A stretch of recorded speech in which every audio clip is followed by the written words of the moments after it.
ಮಂಗಳೂರು ಲೋಕಾಯುಕ್ತ ಪೊಲೀಸರು ಭ್ರಷ್ಟಾಚಾರ ವಿರೋಧಿ ಕಾರ್ಯಾಚರಣೆಯಲ್ಲಿ ಮಹತ್ವದ ಸಾಧನೆ ಮಾಡಿದ್ದು, ಕಮಿಷನ್ಗಾಗಿ ಬೇಡಿಕೆ ಮುಂದಿಟ್ಟ ಆರೋಪದ ಮೇರೆಗೆ ದಾಳಿ ನಡೆಸಿದ ಮಂಗಳೂರು ಲೋಕಾಯುಕ್ತ ಪೊಲೀಸರು ಲೋಕೋಪಯೋಗಿ ಇಲಾಖೆಯ ವಿದ್ಯುತ್ ಉಪವಿಭಾಗದ ಸಹಾಯಕ ಕಾರ್ಯನಿರ್ವಾಹಕ ಇಂಜಿನಿಯರ್ ಕಚೇರಿಯಲ್ಲಿ ಕೆಲಸ ಮಾಡುತ್ತಿದ್ದ ಎಸ್ಡಿಎ ಸಂಪತ್ ಎಂಬಾತನನ್ನು ಸೋಮವಾರ ಬಂಧಿಸಿದ್ದಾರೆ.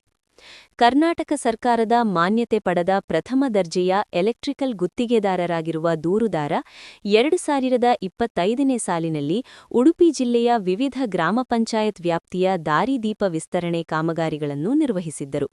ಸದರಿ ಕಾಮಗಾರಿಗಳ ಬಿಲ್ ಪಾವತಿಗೆ ಸಂಬಂಧಿಸಿ 4% ಪ್ರಮಾಣದಲ್ಲಿ ರು. 22,600 ಲಂಚ ನೀಡುವಂತೆ ಎಸ್ಡಿಎ ಸಂಪತ್ ಅವರು ಬೇಡಿಕೆ ಇಟ್ಟಿರುವುದಾಗಿ ದೂರಿನಲ್ಲಿ ತಿಳಿಸಲಾಗಿದೆ.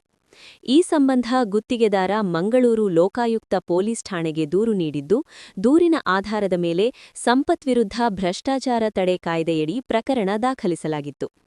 ಯೋಜನೆಯಂತೆ ಇಂದು ದಿನಾಂಕ 2-3-2026ರಂದು ಎಸ್ಡಿಎ ಸಂಪತ್ ಅವರು ಗುತ್ತಿಗೆದಾರನಿಂದ ರು. 22,600 ಲಂಚದ ಹಣವನ್ನು ಸ್ವೀಕರಿಸುವಾಗ ಲೋಕಾಯುಕ್ತ ಪೊಲೀಸರು ದಾಳಿ ಮಾಡಿ ಆರೋಪಿಯನ್ನು ರೆಡ್ ಹ್ಯಾಂಡ್ ಆಗಿ ಹಿಡಿದಿದ್ದಾರೆ. ಬಂಧಿತ ಅಧಿಕಾರಿಯನ್ನು ವಶಕ್ಕೆ ಪಡೆದು ವಿಚಾರಣೆ ನಡೆಸಲಾಗುತ್ತಿದೆ. ಪ್ರಕರಣಕ್ಕೆ ಸಂಬಂಧಿಸಿದಂತೆ ಮುಂದಿನ ಕಾನೂನು ಕ್ರಮಗಳನ್ನು ಕೈಗೊಳ್ಳಲಾಗಿದ್ದು, ಮಂಗಳೂರು ಲೋಕಾಯುಕ್ತ ಪೊಲೀಸರು ತನಿಖೆಯನ್ನು ಮುಂದುವರಿಸಿದ್ದಾರೆ.